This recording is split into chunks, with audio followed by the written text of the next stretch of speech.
Si Kristo muli na buhay. Hallelujah, hallelujah.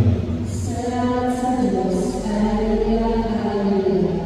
Tayo ngayon ay sa ika-4 na linggo ng muling pagkabuhay ng ating Panginoong Jesucristo, ang linggo ng bukasyon, ang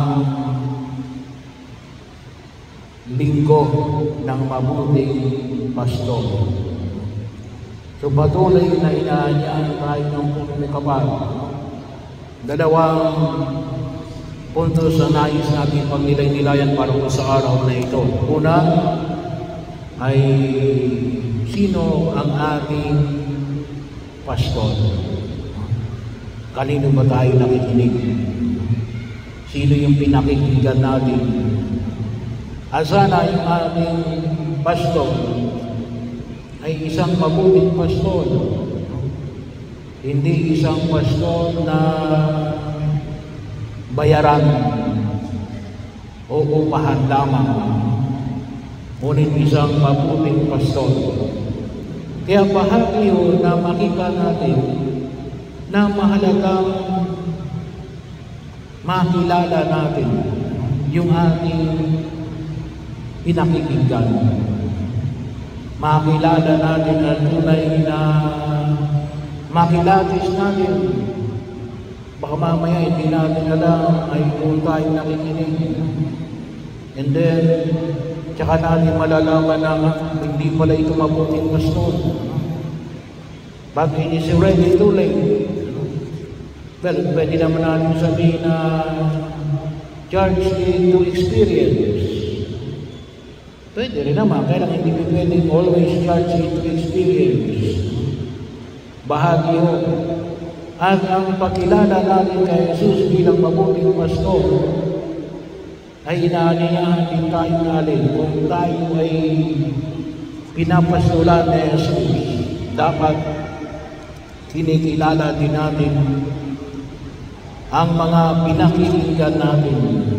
Kasi kung yun ang pinakikinggan natin, yun ang ating pastor. Maaaring yun ay nanay mo, tatay mo, lolo mo, lola mo, tito mo, o tita mo. O maaaring ibang tao na kinikilala mo. Pero makita ko natin, sana ba ilulog natin na na sa harapan ng Diyos. Ito ay isang mabuting pastor. Kaya mahalaga akong makilala. Ngayon, paano natin makikilala ang isang mabuting pastor? Well, bahagi ho ng ating pagdidilay, siguro po sa mga nakalipas na mga linggo, ay pwedeng maging gabay natin sa ating pagkilos. Doon na muna tayo tumingin doon sa mga linggong nakalipas. Katulad po halimbawa noong unang linggo, yung kanya ng unang linggo, anong sabi ni Jesus? Magkita tayo sa Galilea. An encounter, napakalaga po yung encuentro. Bahagi yun. Kasi ngayong panahon na ito, ay uso na yung tinatawag natin globalization. Yung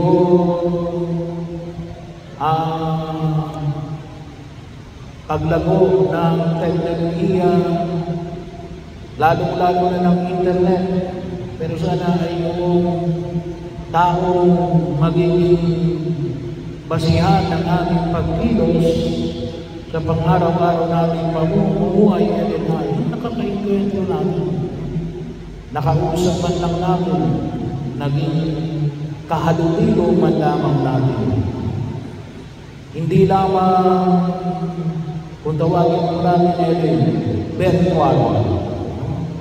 Kinakailangan ay naging bahagi ng mismo ng ating pagkilos.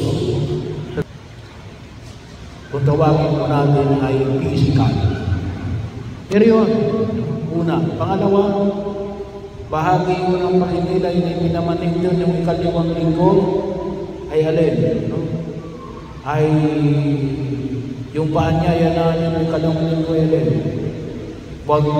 manatili sa pagdududa. So yung ating itinuturing na pastol, yung pinakikinggan namin ay nawaya din, nag-aanyaya sa atin na manaliksik. Kinakailangan natin tutulungan tayo na huwag manatili sa pagdududa. Pinapaanyayaan din tayo natin na magnilay at magpatuloy na mag-aaral sa mga bagay na ipinamamanig sa atin. Hindi tayo hinahayaan na maging mangmang sa mga bagay na nakikita natin sa daigdig na ito. Pagkakataon na kung saan makikita namin na minumulat tayo sa katotohanan na ipinamamalas ng mundong ginagalawan natin. Lalo-lalo na sa gitna ng maraming pagbabago sa mundong ginagalawan natin. Ano nakaraang linggo? Ano yung panyaya? Yung huwag matakot. Hindi dapat namumuhay sa takot. Hindi yung mabuting pastor ay nananakot. Bahagi yun na makita rin natin. Nawa ang ating pagkilos ay alin, pagkilos ng gagaling sa pananampalataya at pag-iisip. Ang panyaya nga po natin nung nakaraang linggo alin. Critical thinking, mahasa ang ating malalim na pag-iisip at maging bahagi ng ating pananalig, lalong-lalo na sa ating pananampalataya kay Jesus. Naggabayan tayo na makita ang tunay na pastor na nangangalaga para sa atin. So, ito lamang ilan sa mga pwede natin maging pamantayan kapag masabi natin na ito ang aking pastor. Itulog natin sa Diyos. Nanawa yung ating mga itinuturing ng mga pastor, yung ating pinakikinggan, ay maging mga mabubuting pastor. Kasi kinakailangan natin ng mga taong higit na gagawain sa ating pagkilos sa daigdig na ito. Pangalawa, bahagi ng pagtugon natin, inaanyayahan tayo natin. Tayo rin mismo ay inaanyayahan na maging mabuting mga pastor. Well, mga magulang sa inyong mga anak, sa mga leader, maging ito man ay leader ng mga lumon, ng simbahan, ng gobyerno, ng mga pribadong grupo, o maging barkadahan, may tinuturing niya mga leader. So bahagi yun na makita natin mapangalagaan. At ano yung panyaya ng pumikapat? Medyo mabigat na yun yung mabuting pastor para iba doon sa upahan. Anong sabi rito? Handang ibigay ang kanyang buhay para sa kanyang mga tupa. So, medyo mabigat yun. Buhay, iaalay para sa mga tupa. Yung siya muna ang unang susugod para higit na makita, hindi yung kapag yung una niyang pinasusugod ay yung kanyang mga tupa at kapag alam niyang peligroso, iiwanan niya na. Hindi mabuting pastor yun. Kaya po, nagpapasalamat tayo sa mga magulang na talagang naghahandog ng kanilang sarili, mapag-aral lamang yung kanilang mga anak, mapatapos yung kanilang mga anak, kahit na nagtitiis sa buhay sa daigdig na ito, makatapos lamang yung kanilang mga anak. Yun, mabuti yung pastor. Pero hindi sila bahagi rin nun na kung saan ay makita natin bilang isang mabuting pastor na ihanda ninyo ang inyong mga tupa. Hindi lamang sila ay pagsilbihan, ngunit ihanda ninyo sila na kahit na wala na kayo, kaya nilang tumayo sa kanilang mga sariling mga paa. Kuminsan kasi may mga leader, may mga magulang, trabaho sila ng trabaho para sa kanilang mga anak. Pero, hindi nila tinuturuan yung kanilang mga tupa o mga anak na tumayo sa kanilang sariling mga paa. Hindi tayo mga importante.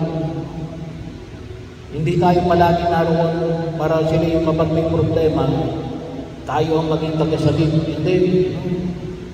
Turuan natin silang tumayo sa kanilang sariling paa para kahit na wala na tayo, masabi natin na kayang-kaya na yan nila kahit na wala ako.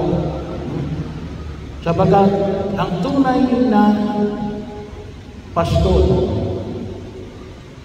ay handang tumulong sa kanilang mga tupa na yung kanilang mga tupa pagdating ng saktong panahon ay maging mga pastor. Kaya anong sabi ni Jesus? Ang tupa at ang pastor ay iisa. Bahagi yun. Pagkakataon, kuminsan gusto ng mga pastor natin na manatili na lamang tupa. Sila. Para sila ay palagi na lang kung tawagin natin sinusubukan na lamang ng pastor. Hindi ho. Hayaan yung tumayo sila sa kanilang sariling mga paa. At maliwanag na rin, kayo'y nagiging tunay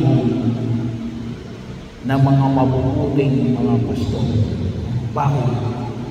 Kasi yung inyong mga tupa ay nagiging katulad nyo na maging mabuting mga pastor. So ito yung panalangin natin sa harapan ng buong may kapawag. Idalangin natin na nawa ay ang mga itinuturing namin mga pastor ay maging mga mabubuting tupa.